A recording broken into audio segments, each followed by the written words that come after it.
Hi guys, welcome back to my channel. Today we are diving into a topic that has been brewing for months, yet many are afraid to speak about openly. We are talking about the Minister of the Federal Capital Territory, Nyesom Wike. Once a loud fiery governor, now a power-wielding minister, Wike seems to be ruling Abuja like his personal empire. Land allocations, controversial moves, unchecked decisions, and the most shocking part, no one is stopping him. How did Wike go from Rivers State Governor to the Emperor of the FCT? Let's unpack this, guys.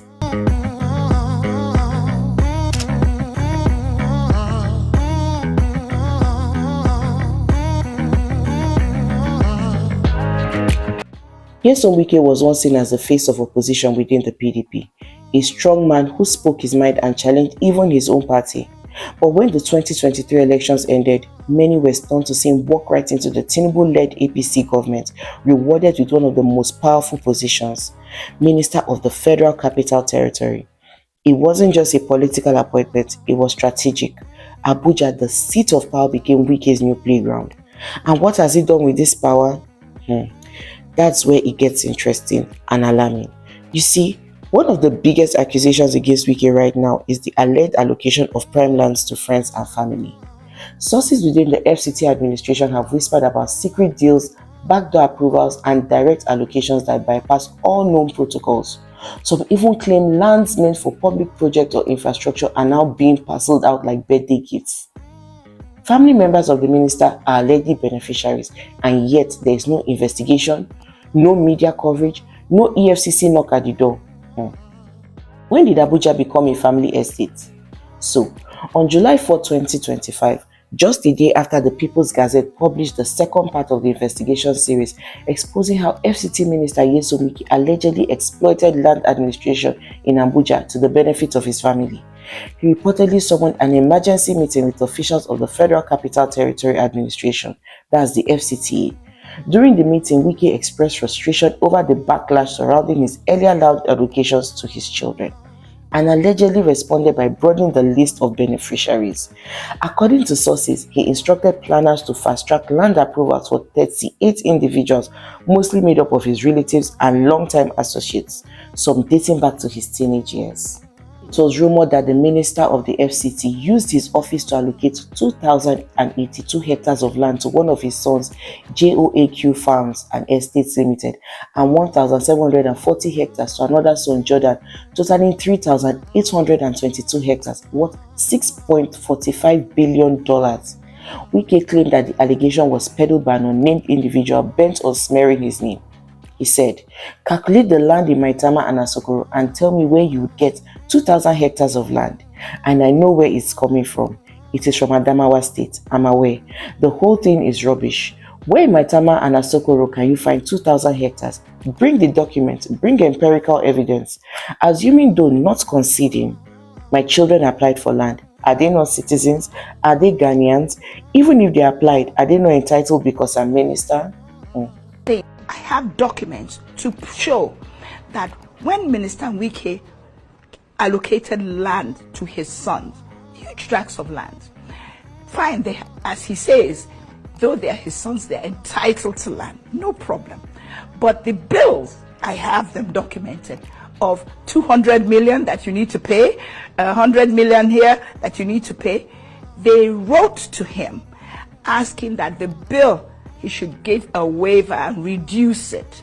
Within 48 hours, they are going from 200 million to 22 million. And that's illegal, isn't it? Of course it's illegal. Right. At the very least, it's unfair, it's unethical, at the very least. And these things... Of recent, there has been a lot of growing concerns about Wike's behavior.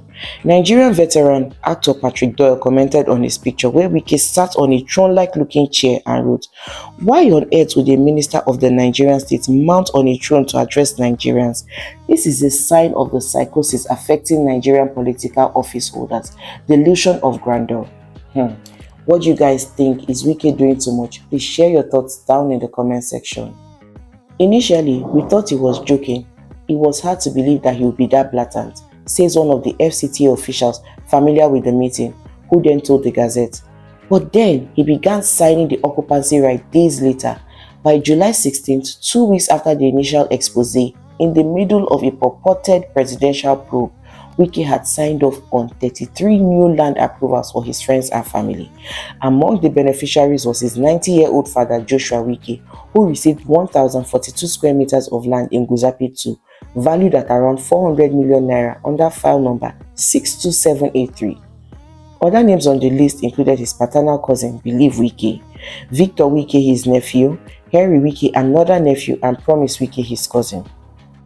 These 33 new beneficiaries, in addition to the 6 earlier allocations made on April 22, 2025, which included Minister Wike's siblings. Those allocations, also in Guzabe 2, were Vincent Ejike Wike, Chidi Sam Wike, Chituru Wike, Christian Ibibulachi Wike, Collins Ngeme Wike, and Emmanuel Okwere Wike. All these allocations were made within the high-value Guzapi 2 district in Abuja and predominantly favored individuals from Wike's home state, Rivers State. Wahala. But let's get this clear. Wike is not the kind of leader who hides his moves. He's loud, confrontational, and unapologetic. But the bigger problem is not his confidence, it's the lack of checks and balances. Wike allegedly sacks the FCT officials at will, demolishes structures overnight, and dictates policies without consultation. Who approved this kind of authority? Where are the voices of reason in the Senate or the House of Reps? Are they scared, bought, or simply uninterested?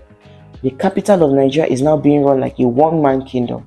The silence around Wike's alleged excesses speaks volumes. It tells us our institutions are becoming so weak. It tells us impunity is not just tolerated, it's celebrated. If one man can take over Abuja and act without consequences, what stops another from doing worse? In another part of the country, Wike is not the problem alone. He's a symptom of a failing system. The real question is, where are the gatekeepers of our democracy? Because if Abuja falls to silence and fear, what hope is left for the rest of Nigeria? So, this video is not just to rant, it's to raise awareness. We must begin to ask questions, really loud questions. We must demand investigations. We must stop normalizing this behavior. If we continue to look away while public resources are cornered, we will all pay the price, and our children too. Accountability should not be based on party loyalty or personal connection. It should be rooted in law, integrity, and service to the people. So guys, let us know your thoughts in the comments. Are we witnessing a new era of dictatorship in disguise, or is Wike simply doing what others before him have done, just more boldly? Like, share, and don't forget to subscribe for more bold political takes. Nigeria deserves better, and it starts with speaking up. Thank you guys for watching. It's your girl Ataredo J signing out.